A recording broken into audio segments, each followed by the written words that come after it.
मालदीव के बाद किस देश में अब भारत के खिलाफ प्रदर्शन? इंडिया आउट कैंपेन से भारत को कितनी बड़ी मुसीबत होगी? मालदीव में चीन समर्थित सरकार के बाद से भारत के साथ तनाव अपने चरम पर पहुंच चुका है। इधर भारत के एक और पड़ोसी देश में इंडिया आउट का नया दौर शुरू हो गया है। दरअसल भारत के पड़ोसी देश बांग्लादेश में भी भारत विरोधी अभियान अब अपने चरम पर पहुंचने लगा है। इस कैंपेन को बांग्लादेश की विपक्षी पार्टी बीएनपी चला रही है। इसे लेकर खबर है कि खूब समर्थन भी लोगों की ओर से मिल रहा है। ऐसे में उभरते भारत के लिए इंडिया आउट का कैंपेन एक नई मुसीबत हो सकता है। लेकिन यहां समझना होगा कि बांग्लादेश और भारत में व्यापक सामरिक और आर्थिक संबंध कैसे रहे हैं।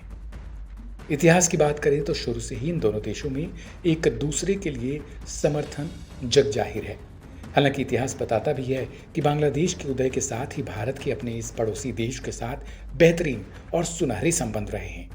ऐसे में बांग्लादेश की मुख्य विपक्षी पार्टी बीएनपी मालदीव के तर्ज पर भारत विरोधी कैंपेन चला रही है। जानकारी के मुताबिक बीएनपी के प्रमुख नेता जनरल राहुल कबीर रिजवी ने हाल ही में इंडिया आउट कैंपेन के समर्थक अभियान के दौरान अपनी कश्मीरी शॉल भी जला दी थी। जानकारों का मानना है कि चीन एक बार फिर से बांग्लादेश में अपना प्रभुत्व जमाना चाहता है। भारत और बांग्लादेश के बीच अब तक अच्छे तार्किक और कूटनीतिक संबंध रहे हैं। हालांकि यहाँ भारत के लिए अच्छी बात यह है कि बीएनपी जो विपक्षी पार्टी है वो ही बस यह आरोप लगा रही है, जबकि भारत हमेशा से शेख हसीना की पार्टी का समर्थन करती रही है। साथ ही शेख हसीना भी भारत की समर्थक हैं।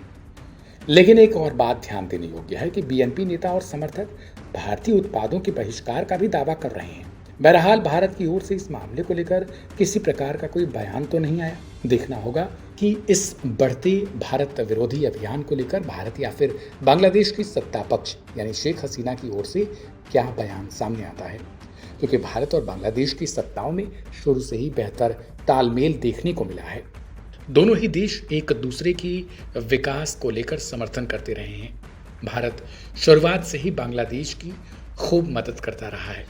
यहाँ तक कि बांग्लादेश में बीते चुनाव में भी लगातार विपक्षी पार्टी की ओर से अभियान चलाया जा रहा था और चुनाव बहिष्कार का भी कार्यक्रम चलाया गया, जिसे लेकर भारत समेत कई और देशों के चुनाव से संबंधित अधिकारी भी वहां पहुंचे थे ताकि एक चुनाव को सही तरीके से कराया जा सके। फिलहाल आपकी क्या राय है इस खबर पर? कमेंट बॉक्स में जरूर ड्रॉप करें और सब्सक्राइब करें वन इंडिया हिंदी।